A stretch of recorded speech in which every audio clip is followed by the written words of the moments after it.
Saludos y bienvenidos a una nueva semana de nuestro curso de actualización en emergencias médicas. El día de hoy les habla Eric Zúñiga Moraga, enfermero de profesión, y vamos a estar hablando acerca del manejo inicial de la insuficiencia cardíaca congestiva y el edema de pulmón agudo.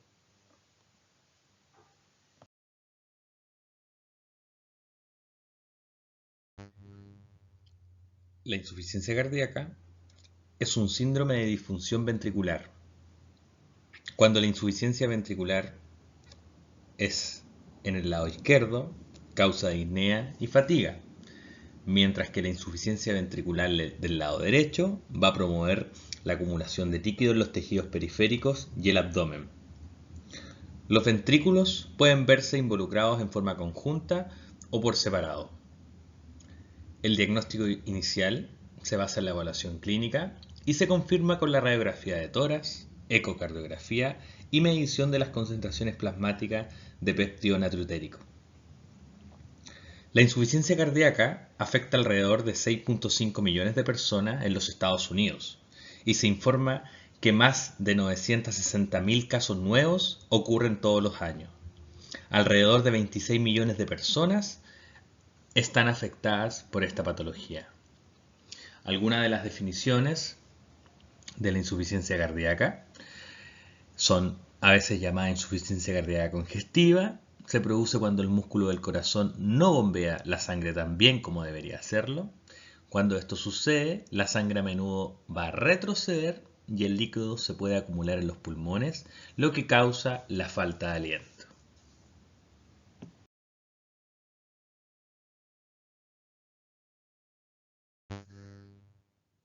Con este esquema explicaremos fisiopatológicamente cómo se desencadena la insuficiencia cardíaca.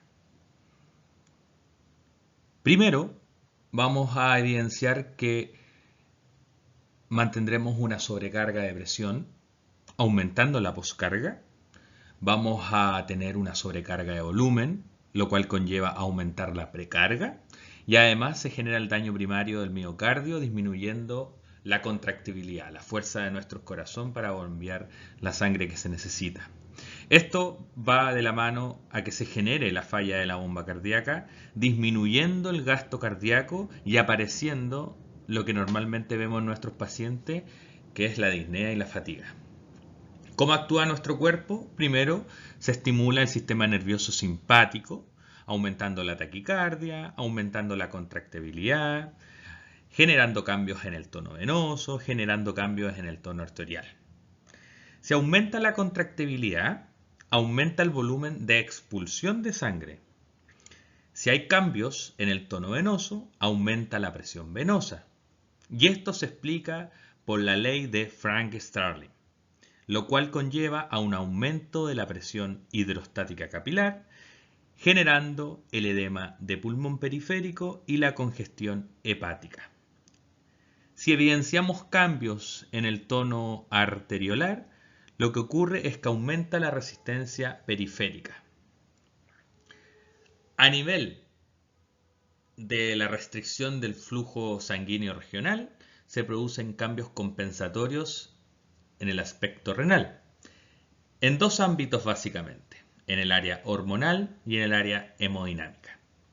Si se generan cambios compensatorios renal producto de las hormonas, se va a activar el sistema renina-angiotensina-aldosterona, se va a secretar vasopresina y otros estimuladores del aspecto renal.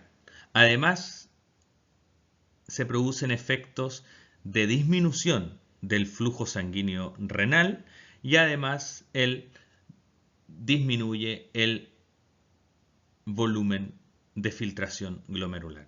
Esto genera que la absorción de sodio sea mayor, ¿cierto? Y disminuya el clearance de agua libre, produciendo aumento en la volemia efectiva. Nuevamente esto va a generar aumento de presión venosa, se activa nuevamente el proceso de Frank-Starling, aumenta la presión hidrostática y se genera el edema.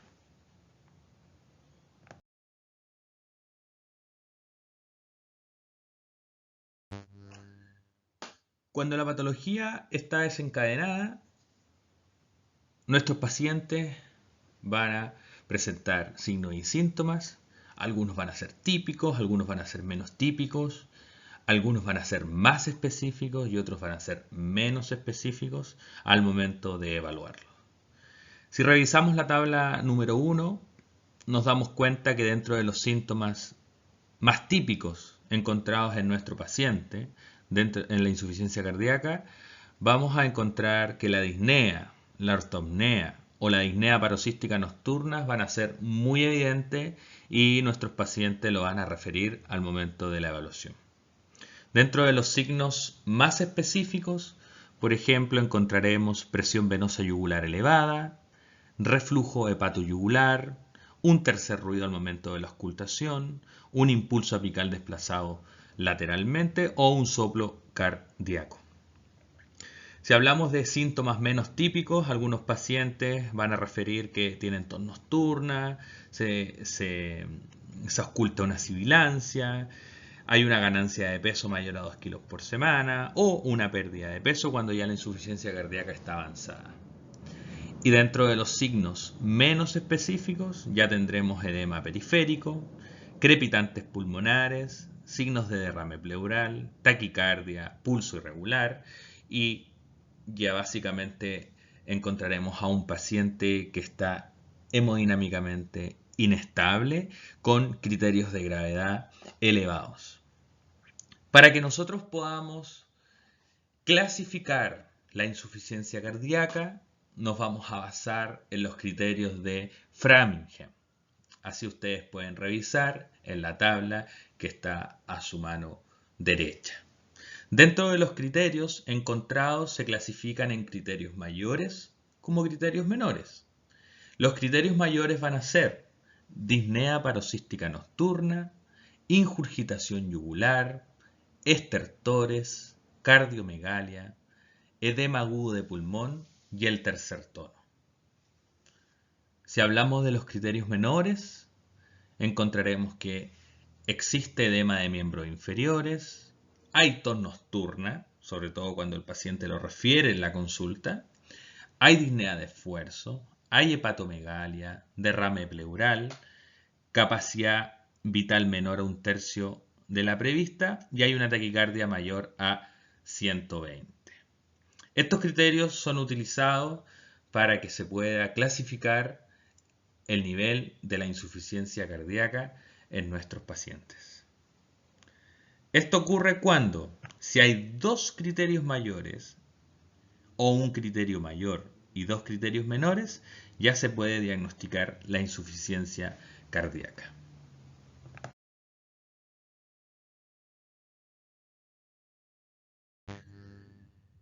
Una de las cosas importantes que tenemos que considerar es que la insuficiencia cardíaca puede ser mortal.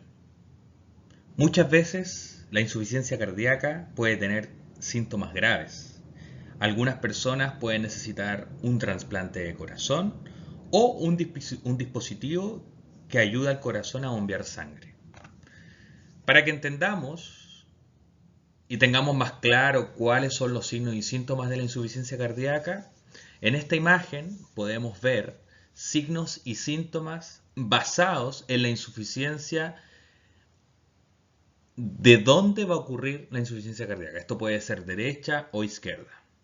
Por ejemplo, si tenemos dañado nuestra bomba, si nuestra bomba no puede impulsar la sangre que se necesita y el daño se genera en la parte derecha de nuestro corazón, dentro de los signos y síntomas más característicos a encontrar van a ser la hepatomegalia, la ingurgitación yugular, el edema periférico, la ascitis, la red venosa colateral, dilatación venosa en miembros superiores, aumento de la presión venosa sistémica. Recuerden muy bien que nuestro lado derecho es donde se va a generar la precarga, por lo tanto, todo lo que es relacionado a lo venoso es lo que se va a estar viendo afectado. Mientras que signos y síntomas asociados a una falla cardíaca del lado izquierdo van a generar disnea, ortopnea, tos seca diurna y productiva nocturna, se va a escuchar el tercer ruido en la auscultación, va a haber una disnea paroxística nocturna, estertores crepitantes, la respiración de Cheyne-Stokes o síncope, insomnio, labilidad, presencia de latido en el epigastrio, etc. Hace relación a que la zona izquierda la sangre se va a acumular. Al acumularse y no poder bombearse adecuadamente, esta sangre va a devolverse, ¿cierto? Hacia el lado izquierdo, donde va a ir a nuestro sistema respiratorio.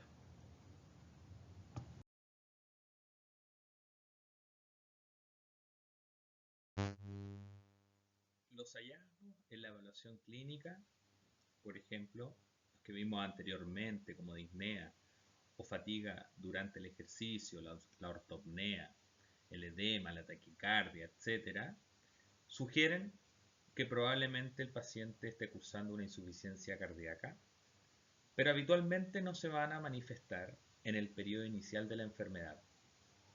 Algunos síntomas similares pueden ser el resultado de un EPOC o una neumonía recurrente o que se puede atribuir erróneamente a la obesidad o a la vejez. Por lo tanto, el médico debe tener un alto grado de sospecha de insuficiencia cardíaca en pacientes con antecedentes de infarto del miocardio, hipertensión arterial, valvulopatías o soplos y un grado de sospecha moderado en todo paciente anciano o con diabetes. Dentro de los exámenes realizados a nuestros pacientes podemos encontrar el EKG, aunque es muy inespecífico en estos casos, la radiografía de tórax, una prueba objetiva de la función cardíaca. Normalmente la vamos a realizar mediante ecocardiografía y además los análisis de sangre, los cuales no van a ser tan útiles para el diagnóstico, excepto la concentración de BNP, lo cual va a servir para identificar las causas y los efectos sistémicos.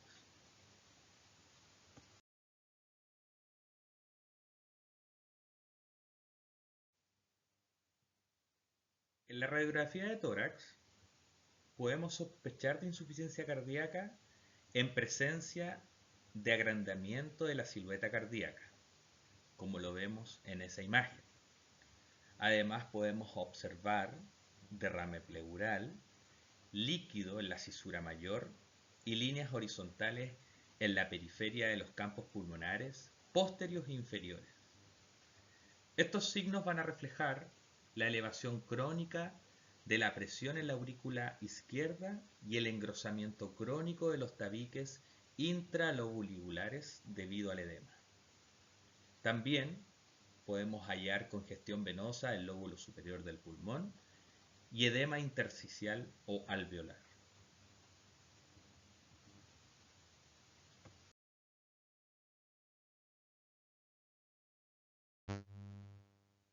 Dentro de los estudios de diagnósticos por imágenes, encontramos la ecocardiografía, la cual nos puede ayudar a evaluar las dimensiones de las cámaras del corazón, la función de las válvulas, la fracción de eyección del ventrículo izquierdo y además identificar anomalías del movimiento de la pared, una hipertrofia del ventrículo izquierdo, la función diastólica, la presión en la arteria pulmonar, las presiones de llenado del ventrículo izquierdo y el ventrículo derecho, además de la función del ventrículo derecho y derrame pericárdico.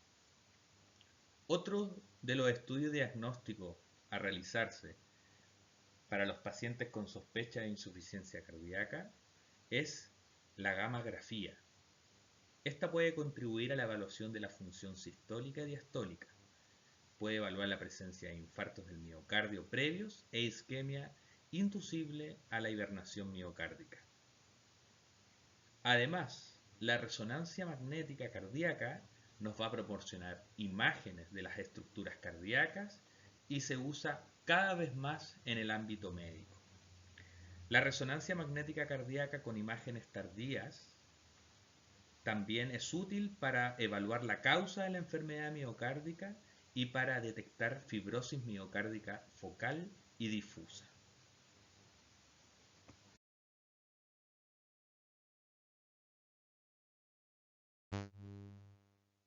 Cuando llega el momento de tratar la insuficiencia cardíaca, tenemos que ser muy claros en definir en qué estado está nuestro paciente, si es una etapa no aguda o una etapa urgente, una etapa inmediata.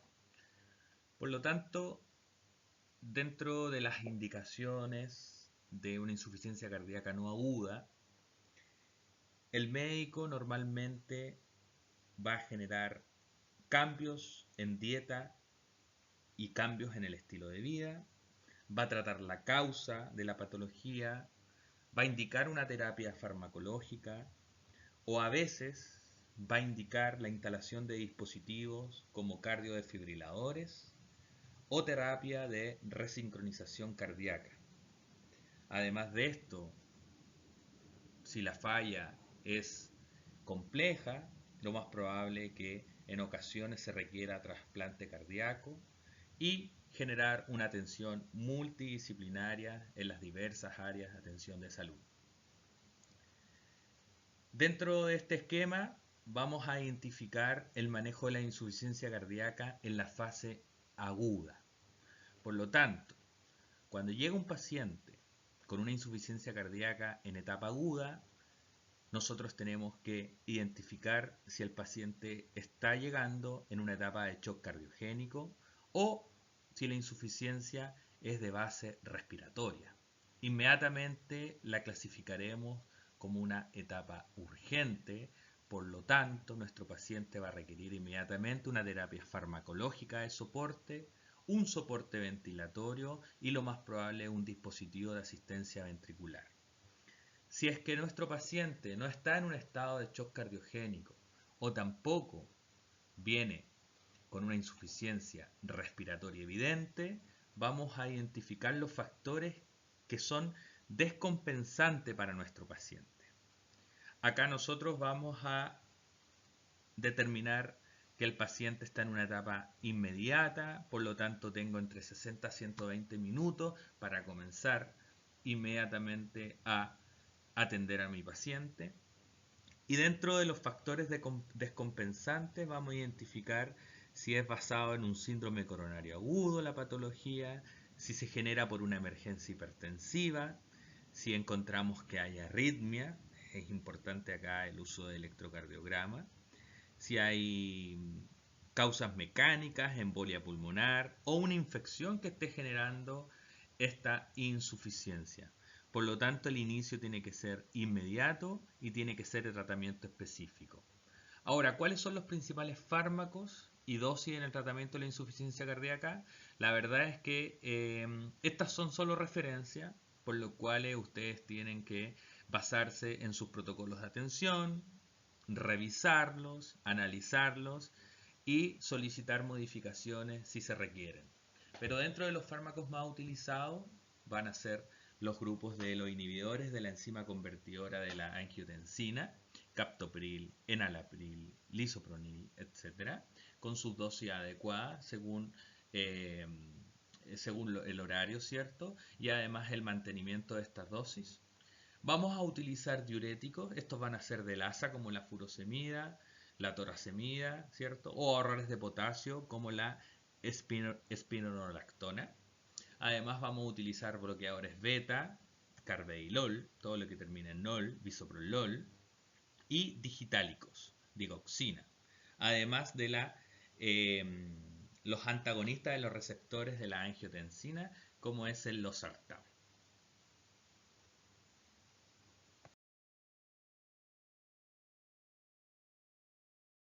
En todos los pacientes con insuficiencia cardíaca es importante que implementemos medidas. Estas medidas pueden ser generales. Especialmente estas medidas las vamos a asociar a la educación de los pacientes y además de sus cuidadores, ¿cierto? Y vamos a modificar ciertos criterios en la dieta y en el estilo de vida. Es muy importante la educación desde las primeras intervenciones como es en el APS hasta la parte más aguda de los servicios de urgencia o unidades de cuidado intensivo. Tenemos que enfocarnos necesariamente en la restricción del sodio, tenemos que tener niveles apropiados de peso y actividad física y correcciones de las enfermedades subyacentes. En esta PPT vamos a evidenciar que según el estadio en el cual se encuentre la patología son los tratamientos o las medidas a utilizar. Como por ejemplo, si encontramos pacientes con alto riesgo, sin cardiopatía estructural, lo vamos a clasificar en un estadio A, por lo cual el tratamiento se va a basar netamente en el control de su enfermedad subyacente, que sería en este caso la hipertensión arterial, que es la más común de estos pacientes, control de la dislipidemia, ejercicio regular, vamos a desaconsejar que el paciente beba alcohol y en determinados pacientes vamos a introducir inhibidores de la enzima convertidora de la angiotensina. Si el paciente está en un estadio B donde sí existe una cardiopatía estructural, pero el paciente se encuentra asintomático, vamos a aplicar todas las medidas del estadio A, vamos a introducir el IECA para determinados pacientes y además bloqueadores beta si hay indicación. Ahora, si el paciente está sintomático, actual o previamente a la consulta y además hay cardiopatía estructural, se van a mantener las medidas del estadio A y los fármacos rutinarios de uso van a ser los diuréticos, IECA, bloqueadores beta y los digitálicos. Y además, sobre todo, la restricción de la sal, que va a ser sumamente importante. En una cuarta fase, donde los pacientes están con una cardiopatía estructural, hay una insuficiencia cardíaca difícil de manejar, va a ser refractaria y además se requiere intervenciones especiales, vamos a aplicar todas las medidas de los estadios A, B y C, vamos a evaluar la instalación de dispositivos de asistencia mecánica, vamos a evaluar la posibilidad de un trasplante cardíaco, se generará una perfusión continua de inotrópicos y vamos a tener también la resistencia para enfermos terminales, con lo que se basa con los cuidados paliativos de estos pacientes. La verdad es que todos los pacientes y los miembros de la familia tienen que recibir la información adecuada sobre la progresión de esta enfermedad. El riesgo de muerte súbita en la causa cardíaca es eminente. Algunos pacientes van a tratar de considerar que tienen una mejor calidad de vida. Esto es cuando queremos prolongar la supervivencia, pero la verdad que en consecuencia hay que siempre estar al tanto de los deseos de nuestro paciente en temas de reanimación, manejo de intubación, manejo de la ventilación, etc. La verdad es que muchos de nuestros pacientes les vamos a tener que explicar que podemos aliviar sus síntomas, pero para esto se deben estimular la búsqueda de atención médica en forma temprana. Ellos tienen que inmediatamente informar acaso si es que hay cambios en su dinámica, en sus síntomas, en sus signos, y la participación de la farmacoterapia y todo el equipo multidisciplinario va a ser esencial en la insuficiencia cardíaca congestiva.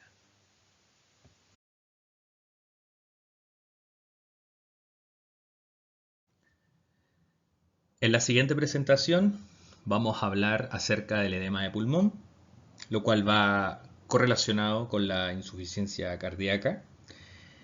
Puesto que esto es una insuficiencia ventricular izquierda, es aguda, es grave, se asocia con una hipertensión venosa pulmonar y acumulación de líquido en los alvéolos. Las manifestaciones claves de esta patología se basan en una disnea grave, sudoración, sibilancia y en ciertas ocasiones podemos encontrar pacientes con esputo espumoso teñido de sangre. El diagnóstico se basa en el cuadro clínico y los hallazgos que encontremos en la radiografía de tórax. El tratamiento es oxígeno, muy importante, con nitratos intravenosos, diuréticos, y en pacientes con previa historia de insuficiencia cardíaca o una fracción de eyección reducida, inotrópicos positivos intravenosos y ventilación asistida van a ser esencial.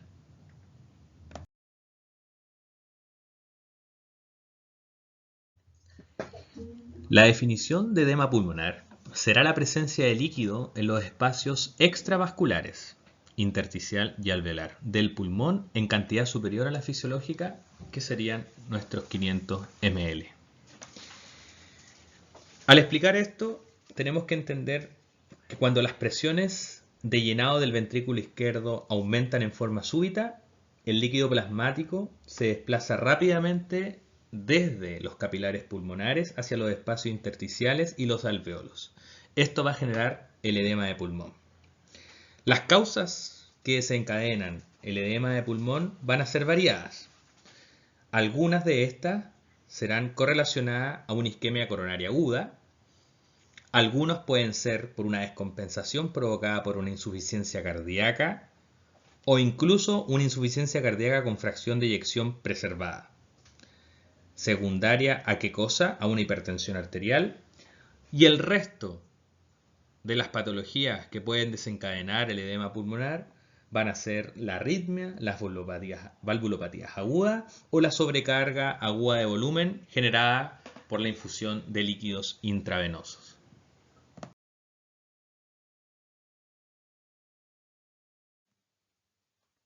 En este diagrama explicamos aún más cómo fisiopatológicamente ocurre el edema de pulmón. Netamente se produce una rápida transudación de exceso de líquido en los pulmones generada por el aumento de la presión capilar pulmonar. Esto va a ocurrir cuando no hay cambios en la permeabilidad o la integridad del endotelio capilar pulmonar. ¿Qué ocurre si comienza rápidamente a transudar líquido? Aumentan las presiones. ¿Qué presiones? La presión capilar pulmonar, la presión venosa pulmonar y la presión microvascular. Con lo cual, si la presión microvascular va a aumentar, la filtración de líquido bajo en proteína. Recuerden que las proteínas son moléculas mucho más grandes, en la cual no es muy fácil traspasar la membrana, pero acá el líquido bajo en proteína va a comenzar a atravesar este endotelio, ¿cierto?, hacia los pulmones y los espacios alveolares, lo que va a producir que se disminuya la capacidad de difusión, que es algo de lo más importante que se produce dentro de nuestro sistema respiratorio para generar energía, sobre todo con el traspaso de oxígeno e intercambio de CO2. Si disminuye la capacidad de difusión, se va a generar la hipoxia y los pacientes van a llegar con dificultad respiratoria a nuestros centros asistenciales.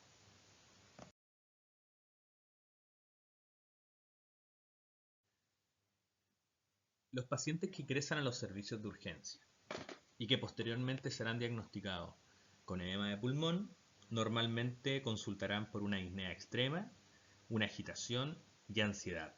Esto va a ir asociado a una sensación de asfixia. Con frecuencia van a presentar una tos productiva asociada con un esputo teñido en sangre. Los pacientes podrían llegar pálidos, cianóticos y sudorosos, que son signos de shock. Además, algunos pacientes podrían expulsar espuma por la boca. La hemoptosis es inusual en ciertos pacientes. La presión arterial puede ser variable según el estado de gravedad con el cual llegue. Al momento de auscultar los pacientes podríamos encontrar estertores finos, dispersos en las caras anterior y posterior, o además sibilancia abundante. El paciente puede presentar un ritmo de galope al momento de auscultar, pero la verdad es que, producto de la dificultad respiratoria, se va a hacer muy dificultoso auscultar el corazón. En algunos casos se puede detectar signos de insuficiencia ventricular derecha porque observaremos una distensión de las venas del cuello y edema periférico.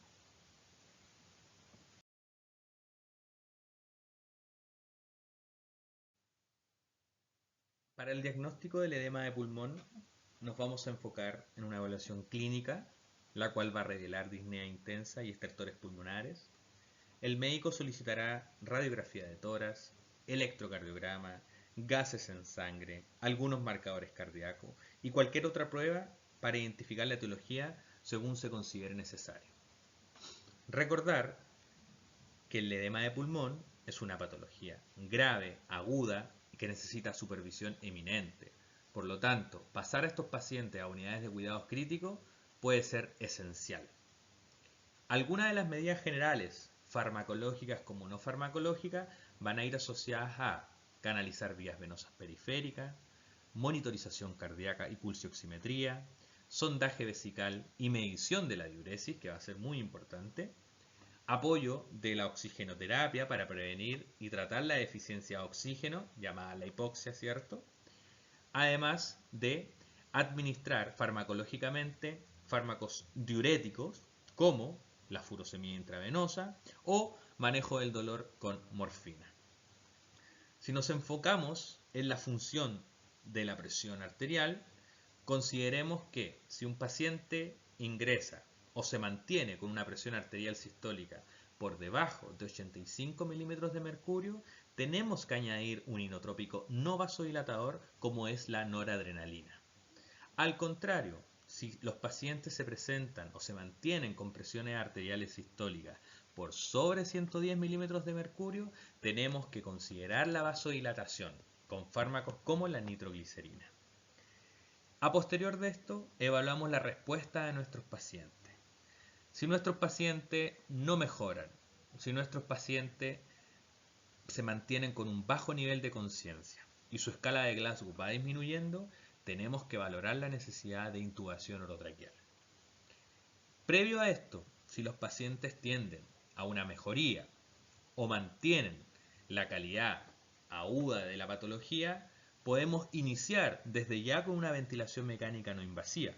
Esto sería cuando la disnea sea moderada a severa, cuando los pacientes permanezcan con una taquipnea entre 25-30 o mayor, aumento del trabajo respiratorio con riesgo de agotamiento y a nivel sérico-plasmático el pH sea menor de 7.35 con tendencia a la acidosis, con una presión arterial de oxígeno mayor a 45 o una PAFI menor a 200.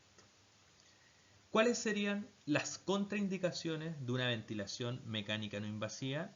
Cuando tenemos obstrucción de vía aérea superior, hipotensión con presiones arteriales sistólicas por debajo de 90, una falla multiorgánica o un bajo nivel de conciencia que sería riesgo de broncoaspiración.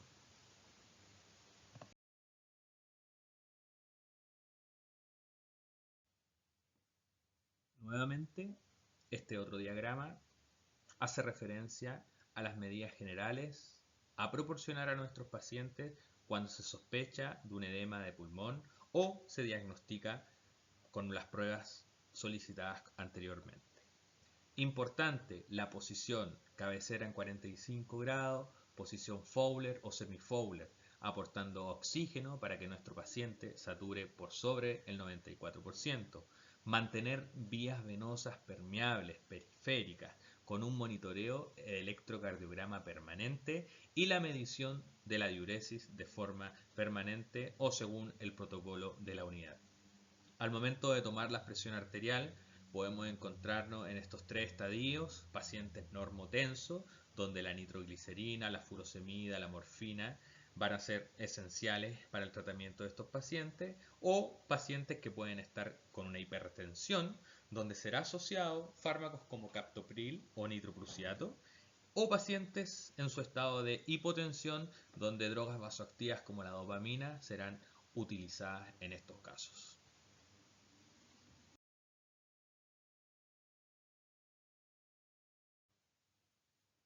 Recapitulando lo que ya hemos conversado acerca del edema de pulmón agudo y haciendo un resumen de esta patología, podríamos decir que el edema de pulmón puede ser el resultado de la isquemia coronaria aguda, de una descompensación de la insuficiencia cardíaca subyacente, de una arritmia, un trastorno valvular agudo o una sobrecarga aguda de volumen. ¿Qué van a presentar los pacientes al momento de consultar a los servicios de urgencia? Una disnea grave, sudoración, sibilancia y en ocasiones esputo espumoso teñido en sangre.